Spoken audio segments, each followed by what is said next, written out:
Buenas tardes, mi nombre es Salvador Cortés, soy estudiante de la carrera de licenciatura en Contaduría Pública y voy a exponer acerca del entorno comunicacional. Primero comencemos con la definición de comunicación. De acuerdo al Diccionario de Lenguajes de Oxford, aunque hay otras definiciones, el diccionario dice que es la comunicación, la transmisión de señales mediante un código común al emisor y al receptor. Hay algunas otras definiciones que se orientan más en la distribución de información, en la comunicación de ideas, de órdenes y de instrucciones. Pero como elemento principal de la comunicación en forma general, nos vamos a basar solo en este. Dentro del entorno de comunicación organizacional, tenemos algunos aspectos que rigen o modifican o hacen peculiar la comunicación de cada organización. Cada organización tiene procesos diferentes con los que se comunican, procesos establecidos formales y otros informales que surgen por la sociabilidad que los humanos tenemos de interactuar unos con los otros. Otra de las cosas que afectan el entorno de comunicación organizacional es el clima organizacional, la forma en la que los individuos de la organización se relacionan entre sí. Hay algunas barreras que vamos a ver que dificultan la comunicación. Vamos a ver cómo podemos contrarrestarlas o cómo podemos evitarlas, porque siempre van a existir. Son elementos naturales en toda la comunicación y muy rara vez vamos a vernos desprendidos de ellos. Vamos también a ver algunos canales que son más comunes en la comunicación interna y algunos que son más comunes en la externa. También las formas de comunicación dentro de ellos, en el elemento de comunicación llamado canal y en el elemento llamado codificación, vamos a ver las diferentes formas de comunicación que las empresas utilizan y cuáles son las más apropiadas para dar información de uno u otro tipo, dependiendo del objetivo. Y finalmente, pues algo bastante básico es qué es y para qué sirve. Toda organización utiliza la comunicación como un medio para dirigir los esfuerzos de todos sus elementos humanos en la consecución de sus objetivos. Acá tenemos los elementos más básicos de la comunicación. Estos elementos se aplican a cualquier grupo que esté organizado, cualquier grupo de personas o de individuos que necesiten unir esfuerzos y orientarse a un objetivo, necesitan comunicarse. Acá vemos, primero los listo y luego los explico, el emisor, el receptor, el mensaje, un canal de comunicación y un código. El emisor es de donde parte el mensaje. El emisor es quien implanta una idea, da una orden o establece cualquier tipo de información que necesite dirigir a un receptor, otro individuo, el que va a recibir la información. Esta información, este cúmulo de datos, se le llama mensaje. Este mensaje viaja a través de un canal de comunicación, de los cuales vamos a ver algunos, y generalmente los mensajes están codificados de alguna forma, ya sea verbal, escrito, en algún lenguaje que tanto el emisor o el receptor comprendan, bueno, que el emisor y el receptor comprendan. Y tenemos diferentes medios visuales, medios físicos. Hoy en día la comunicación eh, que tiene una característica que es base, que procura que todos los mensajes sean lo más cortos y concisos posibles. Ahora con la comunicación que tenemos, con las tecnologías que tenemos, con cosas como los emojis, la comunicación se ha vuelto bastante corta, bastante efectiva y sencilla, a modo que uno puede ver una imagen y comprender exactamente lo que la persona trata de decir sin utilizar palabras, solo con el medio visual. Estos elementos de la comunicación, como dije, se aplican a cualquier grupo de personas que necesiten intercambiar información. Vamos a adentrarnos a los elementos internos de la comunicación.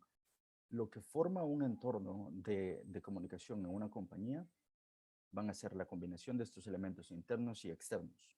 Todos afectan de forma positiva o negativa y algunos de forma neutral. Algunos tienen más que ver con la eficacia con la que el mensaje se envíe y no tanto con que el mensaje sea recibido o no. Tiene más que ver con la claridad del mensaje. Es que vamos a ver algunos. En cuanto a los elementos internos, tenemos fuentes de información, como los documentos, los manuales y los informes. Todos estos procedentes de la compañía. Las fuentes de información que proceden de la compañía generalmente se toman en cuenta como las más fiables, porque han sido creadas para los propósitos de la compañía, con los objetivos de la compañía en mente, y por tanto son los que se toman como más verídicos. Entre, entre más elaborada sea una fuente de información y provenga del interior de la compañía, se le tomará como más creíble que otras externas. Aunque las externas tienen un grado de credibilidad que veremos luego más o menos eh, cómo se criteria, cómo se evalúa el grado de credibilidad. Pero estas fuentes de información internas son las más confiables para una organización. Luego los canales de información. Miles de canales, como vemos hoy en día, los digitales pues son los más comunes. Los medios físicos, como los escritos, ya han quedado bastante desfasados, aunque sí es verdad que se utilizan. En cuanto a los medios digitales, tenemos medios de mensajería instantánea como WhatsApp, como Line, como Telegraph. Tenemos medios verbales, la muy comunicación que nunca ha dejado de existir entre dos personas charlando. Algunos medios escritos, aún si son digitales, como el email. Medios visuales, como mencioné antes, emojis, logos, memes. Hoy en día hay organizaciones que los utilizan a un modo de apelar a un grupo poblacional más joven. Y otros canales especiales de información que tienen las compañías internamente. Por ejemplo, hay algo que se llama un Welcome Kit, que es un kit de información que se le da a empleados nuevos, en el que se explica someramente cómo funciona la compañía, sus estratos, su jerarquía, algunos procesos. Es algo relativamente común en Latinoamérica, pero que ha existido por ya varios años.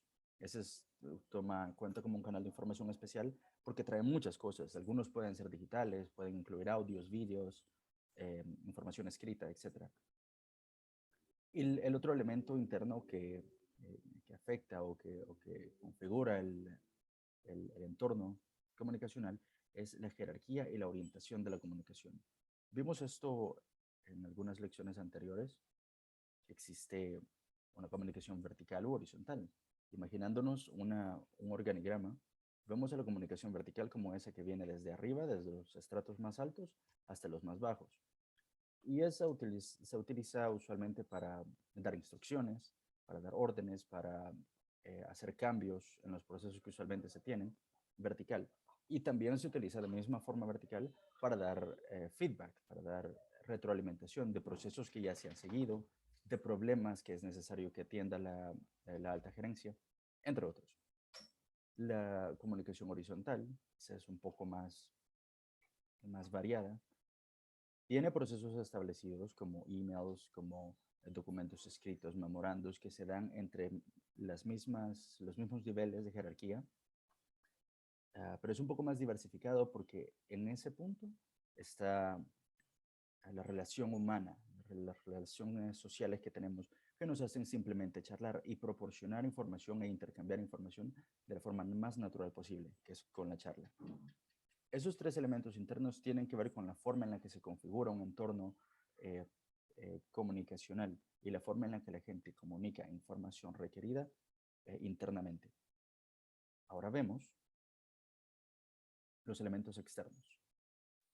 Vamos a tomar como base por lo menos las dos primeras características que son fuentes de información en canales. En cuanto a las fuentes de información externas, tenemos publicaciones de terceros, de otras organizaciones, publicaciones académicas de universidades, de entidades públicas y privadas en el país en donde se encuentre, y más recientemente las redes sociales y otros medios digitales. Estas son fuentes de información que en algún momento pueden ser tomadas como menos verídicas o que necesiten algún grado de certeza, por lo que se verifica su fuente, las personas que tomaron parte en estas publicaciones, por ejemplo. Es de ser muy cauteloso cuando una empresa, cuando una organización utiliza una fuente de información que no sea interna, porque es necesario verificar que lo que se vaya a decir sea cierto, si no se puede caer en falta de credibilidad, si se obra conforme a esa fuente de información que resultó ser falsa o, o inexacta. Luego tenemos los canales de información. Estos van más orientados a la comunicación entre entes que están afuera de la compañía. El departamento que más se encarga de esto es el Departamento de Relaciones Públicas y el de Publicidad. Se pudiera pensar que son los únicos, pero el departamento de ventas, por ejemplo, de la mayoría de compañías que tiene que tratar con clientes que son, por supuesto, agentes exteriores a la compañía, también tienen su forma de canales sí, de información, de comunicación. En cuanto a la publicidad, vemos los medios comunes, televisión, radio, prensa, hoy en día redes sociales, periódicos digitales, podcasts, son formas de comunicación en cuanto a la publicidad. En las relaciones públicas podemos encontrar casi las mismas cosas, aunque hay ciertas diferencias. En las relaciones públicas se pueden usar comunicados, esquelas de periódico. Se pueden utilizar conferencias de prensa en organizaciones grandes y que requieran el compartimiento de información, la distribución de información a gran escala. Y en cuanto a la parte de personal, de ventas, de las personas que se relacionan con los clientes, en su mayoría consiste en una comunicación cara a cara, aunque también existe comunicación eh, por medio de email, últimamente en WhatsApp y en otros elementos de mensajería instantánea es bastante común. Eh, Ciertas herramientas de Instagram que permiten una comunicación eh, cliente-agente de ventas bastante dinámica. Se ha creado entonces otro canal de comunicación ahí.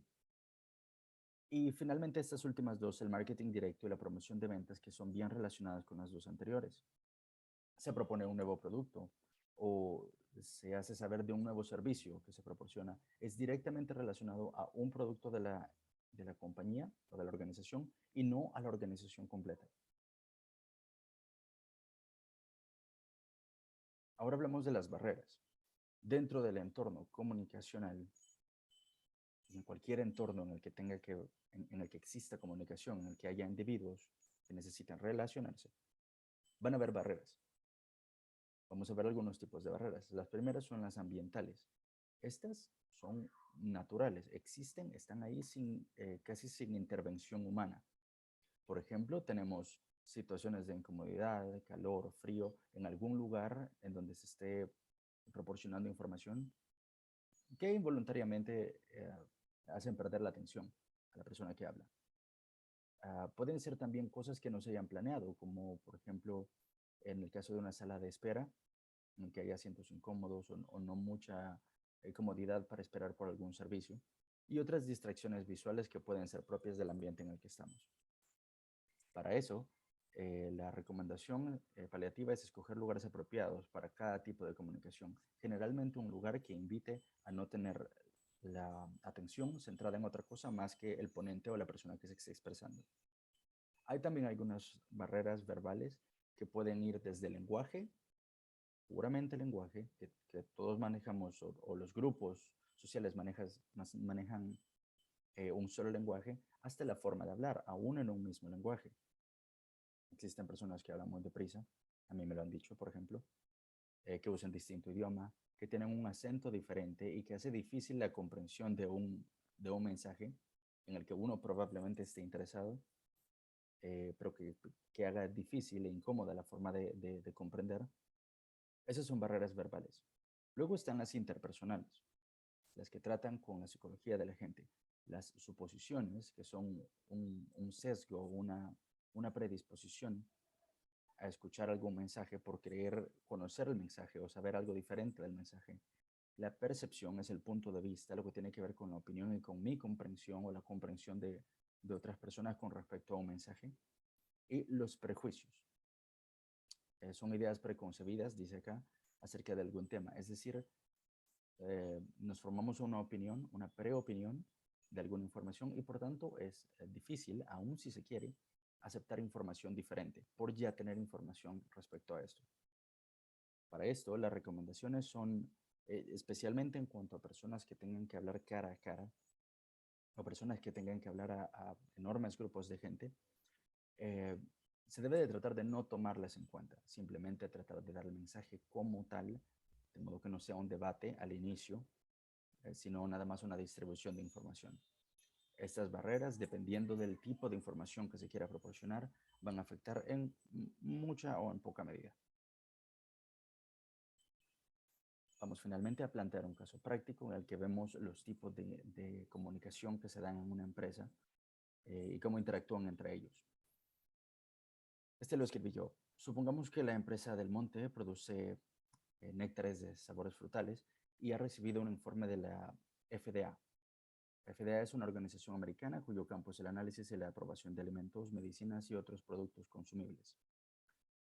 Este informe se solicitó por la alta gerencia de la empresa con el objetivo de tener el aval del gobierno norteamericano para comercializar su producto en los Estados Unidos. Ahí podemos ver un tipo de comunicación externa de un agente público. En el informe se especifica que el grado de acidez tolerado para un producto, el néctar de manzana que vende Del Monte, está 10% más elevado que lo que esta organización gubernamental considera tolerable. Entonces la alta gerencia viene y procede a informar al gerente de la línea de producción y al gerente de compras.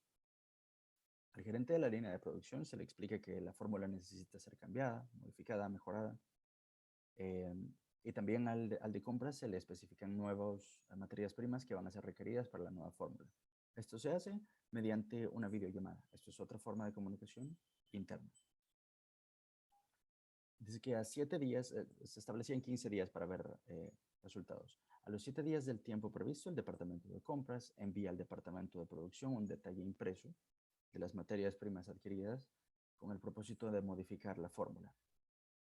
Esta es otra forma de comunicación interna nuevamente y es por un medio impreso. Luego de 3 días se manda a analizar el resultado del nuevo producto a un laboratorio local, un agente externo. Eh, es otra forma de comunicación ahora externa, ahora centrándose en un agente que no pertenece a la organización. Y los resultados son satisfactorios.